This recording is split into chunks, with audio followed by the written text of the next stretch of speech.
Suka-suka mistis. Suka-suka gue. Selamat sore sobat mistis. Sotis ya? Ya, Panggilan Sotis. ini. Jadi panggilan buat penonton kita itu Sotis. Sotis. Keren nih panggilannya. Nah, kalau dia di luar jadinya eksotis. Nah, sobat mistis, kita jumpa lagi di episode yang sekarang saya lagi di ini tulisan ya, Iya. ini outdoor kita ya. Iya, Ini iya, kayak iya. di studio lagi. Benar. Kita sekarang ada di mana Ki? Pelabuhan Ratu. Pelabuhan Ratu. Jadi kita ada di Pelabuhan Ratu. Ini sih kalau kita lihat di ujung itu ada kelihatan Karanghawu. Itu namanya Karanghawu. Ya, kalau ke sini lagi itu namanya Cisolok. Cisolok. Jadi Berarti kita ini masuk ke Cisolok berarti. masuknya Cisolok. Cisolok. Nah, Kalau yang sebelah sana Pantai Karanghawu. Pantai Karanghawu, tempat di mana orang-orang banyak melakukan ritual. Nanti kita jelasin. Oh, yang kemarin kita main ke sana ya. Ya. Iya, kita ada tempat yang mau kita tunjukkan ke sobat mistis. Nah, Ki, kemarin selama perjalanan ke sini ini luar biasa ya, saya baru pertama kali ke sini terus terang. Makanya jadi kalau dari Jakarta ke sini itu titik di mapnya Villa Ki Geni. Oh, sudah ada titik. Udah ada titik. Nah, sobat mistis jangan lupa kalau mau main ke sini tinggal buka Google Map, Ya, diklik poinnya itu Villa Villa Ki Geni Seketi. Villa Ki Geni Seketi ya. Lumayan lama kita perjalanan. Sebenarnya Om, kalau dari Jakarta ya, titik Jakarta ke sini itu sekitar 2 jam setengah. 2 jam setengah. 2 jam setengah. Kalau kenceng tuh, Kalau kenceng. malam. Jadi jalannya tuh sekitar jam 9, 10 gitu. Tapi karena kita kemarin terlalu cepat juga berangkat, terus momennya weekend ya. Weekend dan kita sempat berhenti berapa kali. Iya, benar. Ada yang ya namanya. Nyantai lah, jalan nyantai, nggak buru-buru. Tapi terus terang saya pas perjalanan ke sini lumayan deg-degan. Ya, apa tuh? Deg-degannya karena jalannya ini jalan berkelok-kelok naik turun. Iya. Terus terang bawa mobil lumayan jagonya luar biasa ya, Iya, bawa iya. mobilnya ya. Tapi ini pengalaman luar biasa buat saya. Iya, jadi dari Jakarta itu sebenarnya kita udah dipermudah dikarenakan udah ada pembangunan tol Bocimi, Bogor, Ciawi, Sukabumi. Nah, jadi tol Bocimi itu udah baru aja jadi ini. Baru sekitar Oh, ya, baru diresmikan kemarin. baru diresmikan sama kemarin. Presiden ya. Iya. Makanya itu mempermudah kita, mempercepat lah. Tadinya kan macet panjang, Parung Kuda apa gitu, Cibadak. Oh ya, baru Nah, udah biar macet sih ya. Sekarang tinggal tantangannya itu yang di jalur Cikidang. Jalur Cikidang. Oh iya benar, Iya. jalur Cikidang. Lumayan gelap kalau malam, tapi selama ini sih emang nggak ada cerita begal atau segala macem. Tapi memang butuh kelihayan untuk pengemudi ya, kalau Iya. emang mau Melewati Cikidang tadi ya. pengen cepet nyampe ya mungkin harus cepet. Sebenarnya ada jalur alternatif lain. Ini justru Cikidang itu jalur alternatif. Oh, ini jalur alternatif. Ada jalurnya muter lagi. Muter. Itu aman sih, nggak ada tanjakan, nggak ada turunan, tapi belokan. Itu lebih lambat kalau lewat sana. Selisih waktunya mungkin 1 jam mungkin. Bisa hampir 1 jam. 1 jam. Iya. Nah Ki, ini ada ceritanya nggak? Ini ada Villa Ki Geni Seketi. Iya. Ada ide apa mendirikan villa di sini Ki? Sebenarnya masuk ke sini itu dari tahun 2017. Kita ada penginapan di bawah hotel. Oh, sebelumnya ada penginapan. Iya. Kotes ya. Iya, kayak cottage gitu. Lumayan luas 1,1 hektar. Ada di atasnya kita ada bukit pribadi. Mungkin kalau kita lihat di acara-acara sebelumnya kita pernah liput juga di sana. Oh iya, pernah. Terus ada juga kolam renang Ya, itu. ada Dan mungkin yang biasa buat Ki Geni ritual. benar, juga ya. benar. Nah, makanya sekarang semenjak itu dijual ke orang lain, kita pindah ke sini. Kita buat dengan suasana yang memang tadinya buat pribadi aja. Udah pribadi. Untuk pribadi, untuk ritual. Jadi ritual juga ini kan posisi ritual kita langsung ngadapnya ke selatan. Ke selatan. Langsung ke selatan. Terus juga relaksasi di saat kita melakukan ritual itu lebih dapat, Lebih khusyuk. Lebih ya. Jadi emang ini peralihan dari bawah ke atas. seralian. Biasanya ritual langsung dari pantai, sekarang dari atas ya. mungkin suara ombak lebih bisa diperkecil ya kan suaranya. Tetap masih gede Om, Tetap masih gitu ya. tetap masih gede. Jadi suara ombak itu kalau agak angin kencang, Ini om bawah ya suara. itu bawa suaranya kencang di sini. Iya, iya, Nah, iya. sampai Tapi paling nggak lebih kusuk di sini ya kan. Dan pemandangan bisa kita lihat gunung juga ya. benar kita bisa ngelihat suasana gunung-gunung, ujung genteng sampai apa Iya. Jampang Surade. Jampang Surah Itu kelihatan dari sini, situ ya, Oh di seberang itu di sana Tawarna, di sana Jampang Surade. Jadi kelihatan di sini semua. Kini dapat belum sampai 360 derajat, cuman dapat view-nya banyak banget. Benar. Habis. Nah, Ki,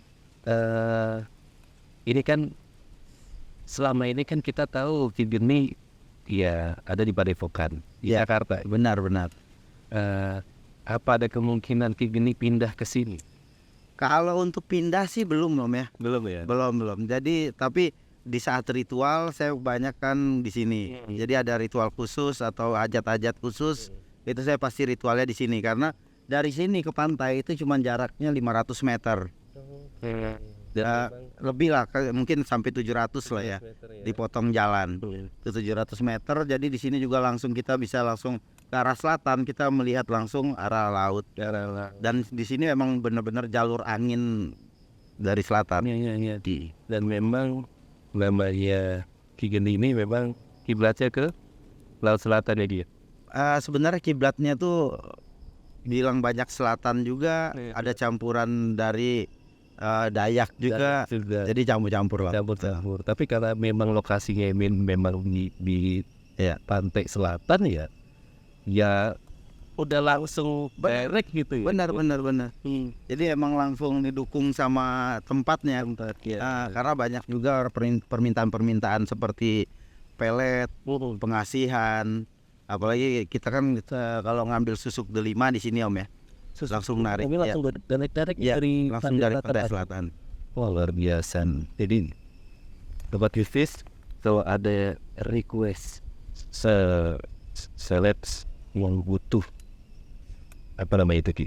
Susuk delima ya. Ya biasanya ritual. Kalau pelet tuh diritualin. Diritualin langsung di lokasinya. Langsung di lokasi. Iya kan? Nah, dijamin manjur. Nah Ki, kemarin kita melewati Karanghau. Tapi sebenarnya tadi sempat ngebahas Cikidang di awal ya. Oh sih kita. Sebenarnya ada misteri di Cikidang itu. Ya kita lewati. Iya benar, kita lewatin, benar.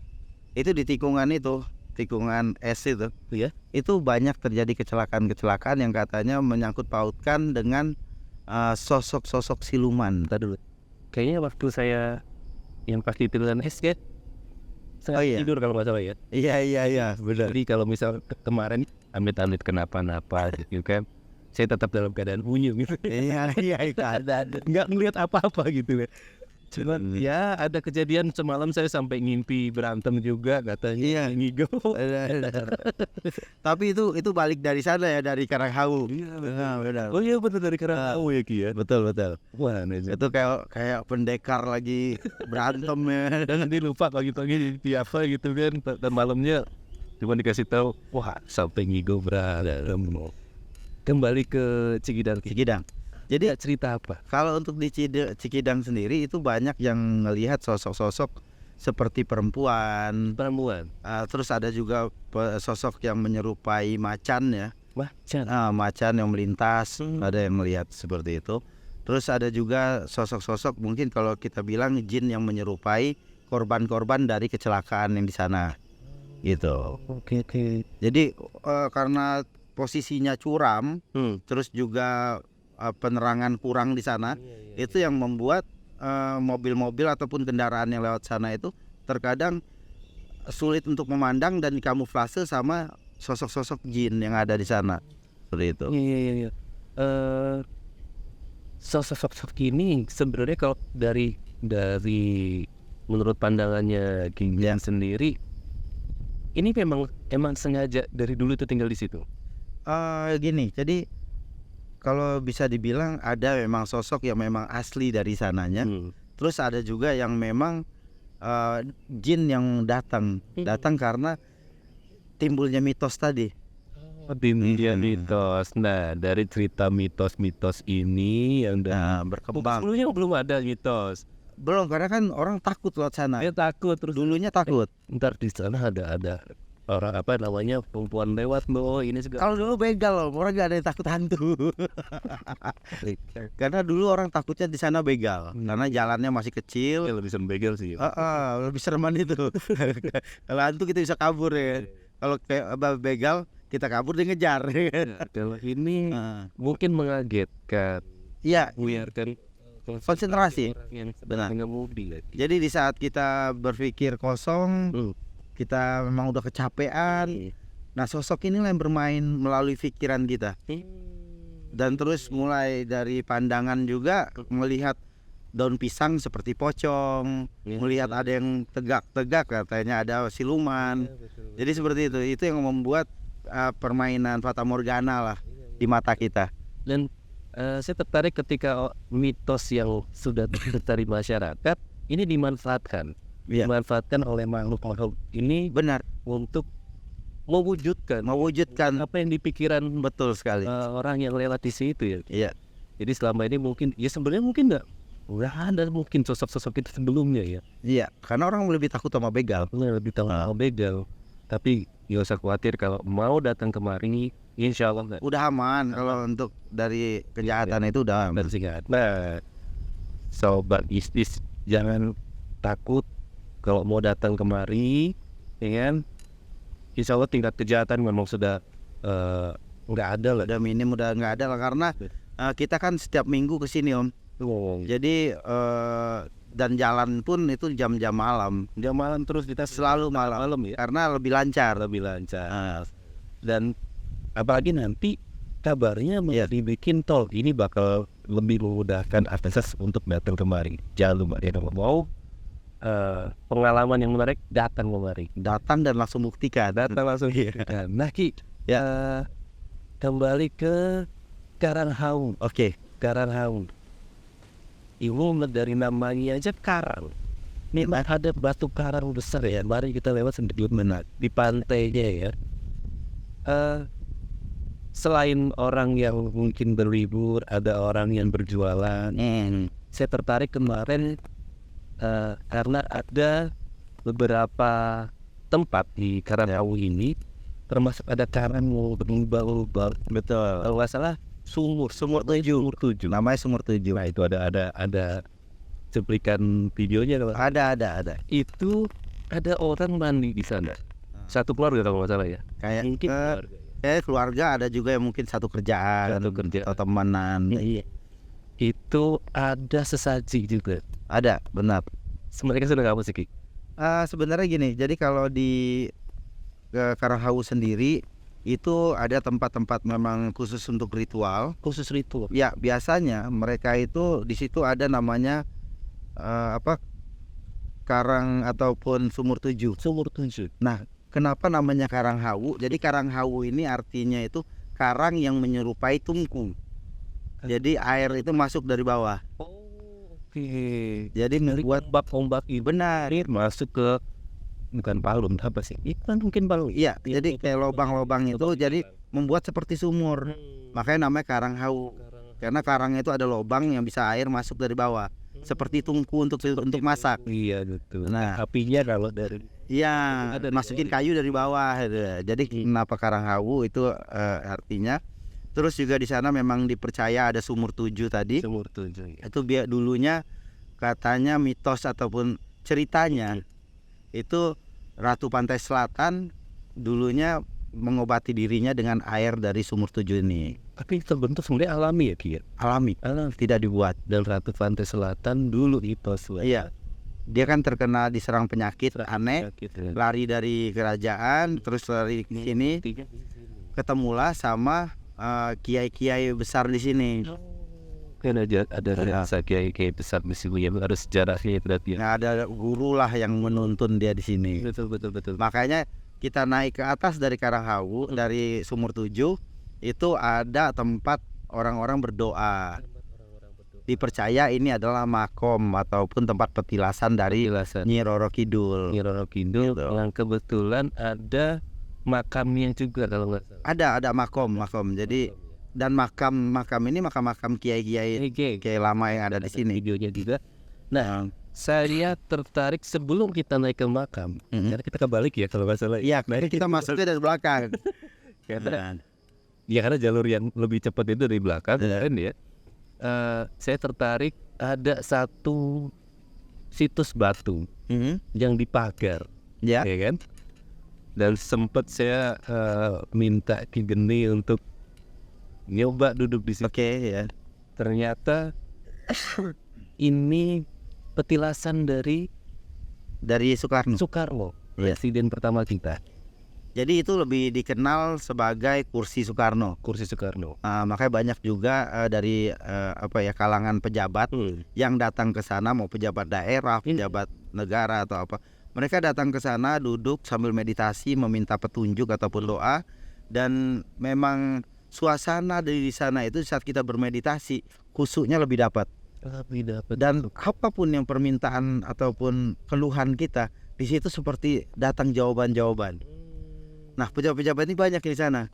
Berharap seperti dapatnya kekuasaan ataupun wibawa, pamor ya. dan karisma Iya. sama seperti Soekarno. Dan apalagi saya pernah dengar presiden pertama kita ini, Insinyur Soekarno, memang ada sering dikait-kaitkan dengan Nyi Roro Kidul. Betul banget. Jadi ini apa ya, erat sekali hubungannya batu ini dengan pantai selatan. Pantai Selatan. Makanya di sini pun ada kamar Soekarno. Oh, ada di Hotel Samudra Beach.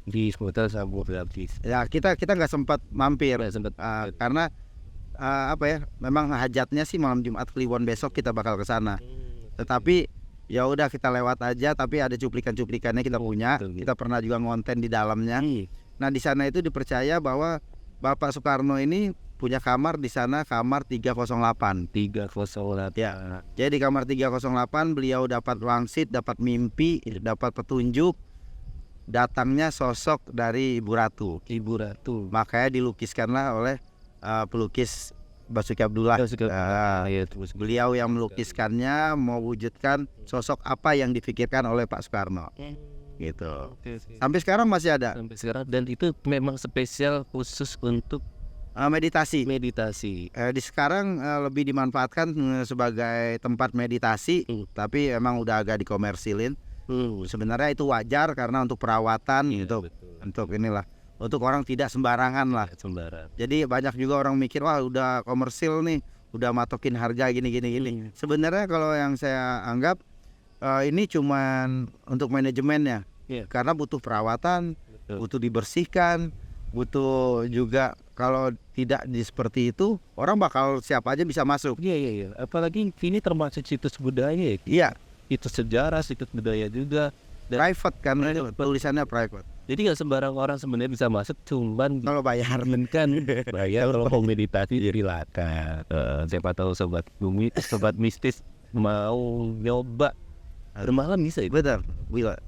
Jadi bisa nginep juga di sana, bisa nikmati suasana resortnya, hotelnya, bisa nikmati suasana kafe, restonya, terus bisa untuk bermeditasi juga jika ingin menenangkan diri ataupun mau berdoa ataupun minta petunjuk di sana.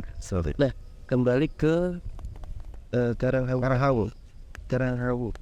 Ini memang batu karang yang saya bilang kalau dari sini kelihatan sih ya. Misalnya batu karang yang sedikit menjorok ke laut Pak ya. Dia agak ke tengah ya. Orang-orang yang datang berkunjung ke sana berdoa, menurut Geni sendiri apa sih yang mereka minta rata-rata? Masjid. Nah, ini menarik. Jadi di sana itu terkenalnya Gunung Winarum. Gunung Winarum namanya. Jadi ada dua sisi terbelah jalan. Tadinya satu, karena ada jalan jadi dibelah sama jalan. Satu ada makom juga, makam kiai-kiai tua di sini. Terus yang sebelahnya itu tempat tadi yang ada beberapa kiai ya, 7 apa 5 saya lupa. Terus 3 itu makam petilasan. Dari mulai Ibu Ratu dan 2 mungkin dayang-dayangnya ataupun inilah pengawalnya lah. Nah, di situ ada banyak juga orang-orang dari kalangan-kalangan apa ya? Bisa dibilang sih orang pengajian pun ada yang nyampe ke sana. Iya. Karena memang kiblat. Rombongan betul. Iya benar. Kalau datang ke sana itu kadang berapa bis mereka datang berdoa di atas, meminta sebenarnya ya bebas lah mau minta mau apa. Cuma banyak orang yang bermunajat lah ke sana. Iya. Ini ziarah, berdoa, munajat ya mungkin mendoakan yang ada di situ juga. Ya. Untuk kebaikan diri sendiri juga ya Mas ya. Gunung Winangun. Ya. Gunung ini memang terkenal. Tadi gunungnya terbelah 2. Iya, jadi emang ada 2 bagian. Itu yang satunya naik tuh, yang sebelah jalan. Oh iya. Naik ke atas. Iya warung di atas warung itu. Iya benar. Dia naik ke atas itu ada beberapa yang dia jadi dibagi 2. Tadinya nyatu. Oh tadinya nyatu. Iya. Dibelah buat 2 jalan gitu. Tapi nggak ada apa namanya di sisi lain kalau pembangunan jalan kan kalau sampai belah gunung, apalagi belah gunung ya, nebang pohon aja katanya bisa sampai ada cerita bencana atau macam itu gimana King? Mungkin sejarahnya. Kalau aku ngobrol sama kuncen-kuncen di sana ya, katanya memang kuncennya turun-menurun ya, dan ada juga di Cikidang, sebelum Cikidang dari sini itu ada makam ini juga, saya pernah ziarah di sana. Itu makam dari Kuncen Garanghawu. Makam Kuncen Garanghawu. Iya, ada di sana. Di titik map ada juga itu, kita bisa lihat keramat apa gitu, saya lupa. Itu makam Kuncennya di sana. Iya, benar. Berarti emang udah lama dan turun menurun. Jadi mereka di situ mungkin di saat pembangunan jalan itu ada ritual negosiasi juga ya pasti ya. Ki, selain situs Gunung Winarung kemudian Garanghawu ini ada tempat apa lagi sih di sini yang mungkin buat referensi sobat mistis? Kalau untuk di daerah sini Jawa Barat bagian Sukabumi ataupun Pelabuhan Ratu itu ada lagi tempat biasanya di setelah SBH Samudra Beach Hotel. Itu di samping itu dipercaya bahwa itu adalah tempat pintu gerbangnya pantai selatan. Pintu gerbang. Ya, jadi banyak orang juga sana yang dari pengajian habis dari sini mereka mandi di sana juga.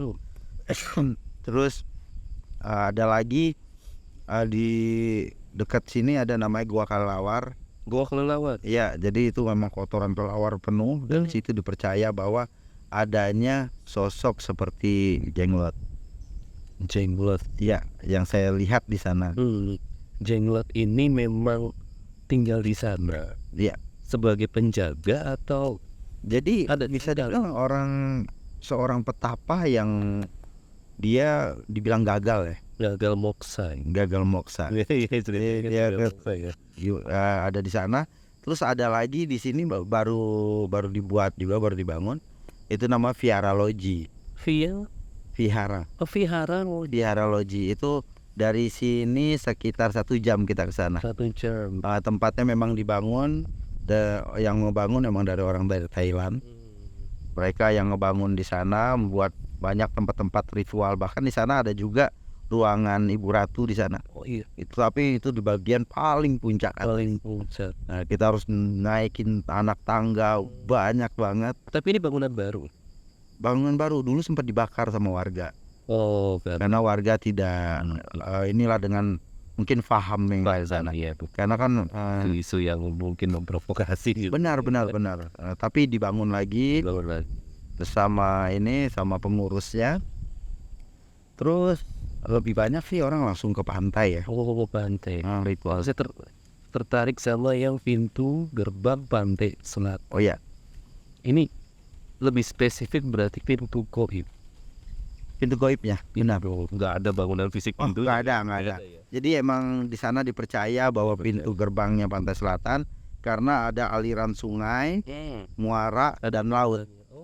Pertemuan air. Iya, pertemuan air.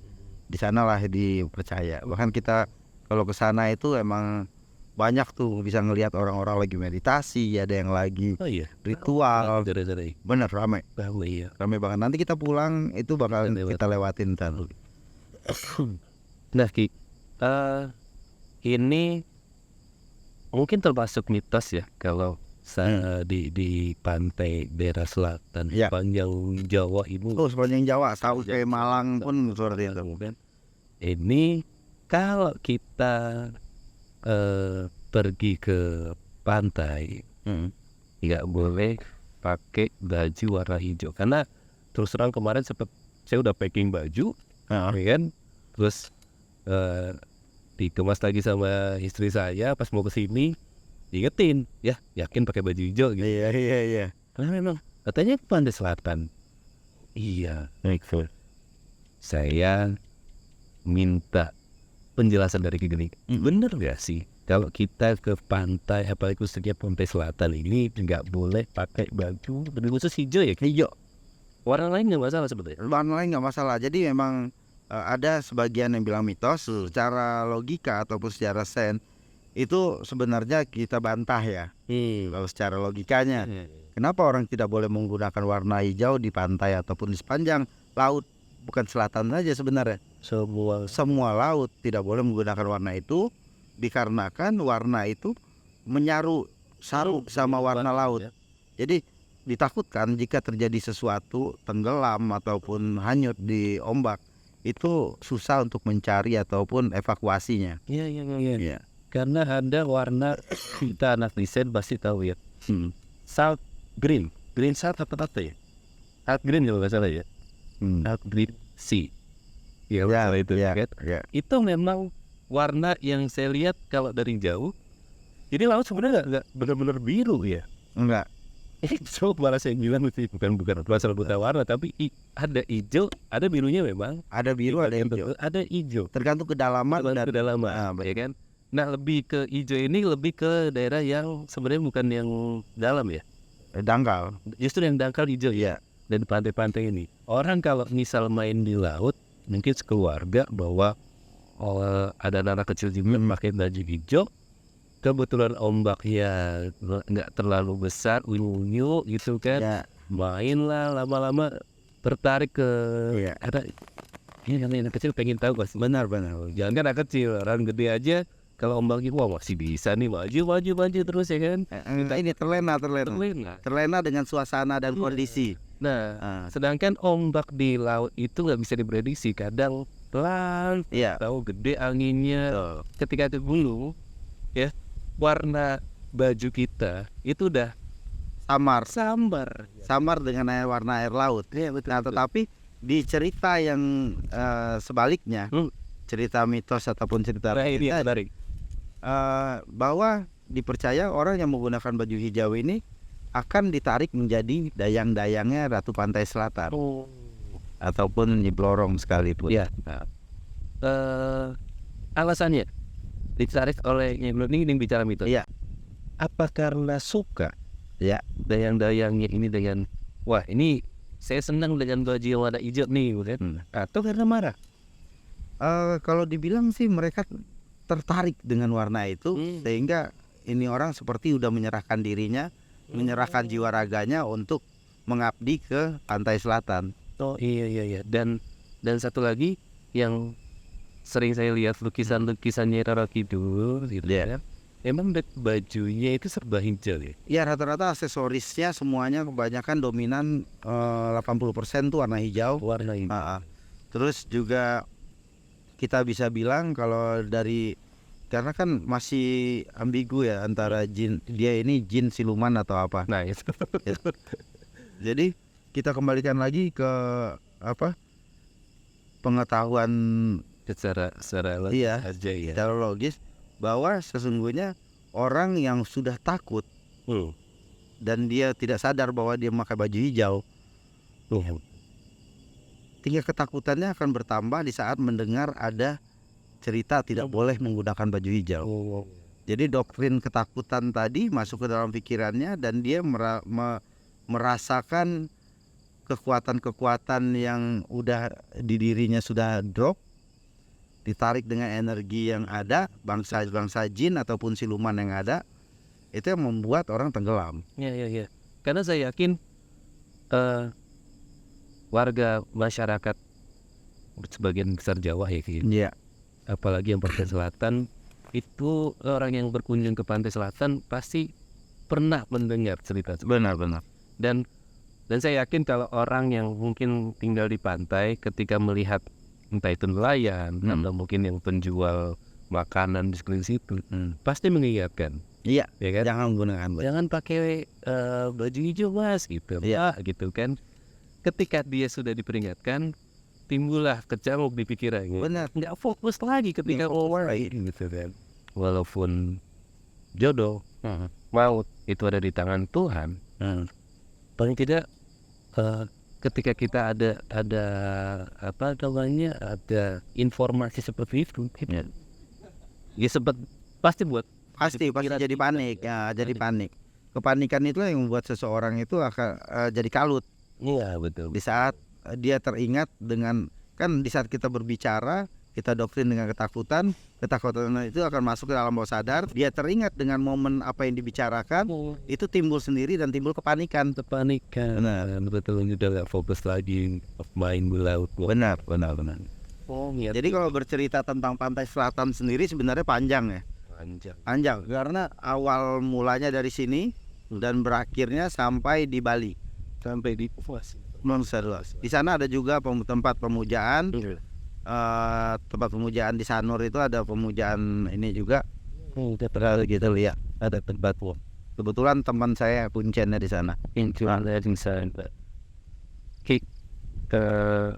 Jadi selain di tempat itu, ya kan? Kan tadi ada yang vihara apa? Vihara Loji. Iya. Nah, vihara loji ini Ya. ketika orang berkunjung ke vihara loji ini, ya kan? Ya mungkin kan ada tujuan untuk wisata juga. Ada. Nggak mungkin semua orang yang berkunjung orang yang beragama Buddha ya. Ya. Mungkin orang lain pun pengen tahu ya apa sih isi dalam vihara ini. Jadi uniknya di Vihara Loji sendiri itu bukan khusus untuk orang Buddha ataupun Hindu. Bahkan ada juga di sana itu tempat petilasan Eyang Semar. Oh iya. Mereka membuat seperti itu. Jadi membuat image dari Loji sendiri emang lengkap. Di sana ada semua. Dari unsur kejawen ada, unsur pantai untuk ke selatan ada, di paling atas ada viharanya, ada tempat doa untuk di bawah langsung menghadap ke selatan. Itu lengkap, mereka buatnya lengkap. Makanya aku bilang tadi, di saat kita ke sana kita harus siapin fisik yang kuat, yang sehat. Oh karena memang luas ya dia. Karena satu memang luas dan areanya itu menanjaki anak tangga memang banyak sekali. Seperti itu. Multicultural sebenarnya di situ ya. Iya, benar. Dan banyak situs-situs di situ yang bisa untuk dipelajari buat tempat retreat yang pengen banyak referensi di coba. Ya datang ke situ mau jarang ya mungkin bisa Jarang misalnya sana. Tapi ya kita tahu itu buatan baru ya. buatan baru. Seenggaknya kita wisata untuk mengetahui aja dulu. Iya betul. Bukan mengarahkan untuk ke sana, enggak. Tetapi lebih untuk mengetahui seperti ini mereka menyusunnya. Dan memang dulunya sudah ada bangunan itu, hanya dibangun lagi ya. Kalau nggak salah itu di tahun 2000-an dibangun ya. Dibangunnya dari Masih baru. Makanya siapa ya namanya, Mama Airin namanya dulu ya pengurusnya. Tapi udah meninggal beliau. Dan sekarang udah dibuat rapi banget dan wisata religi lah.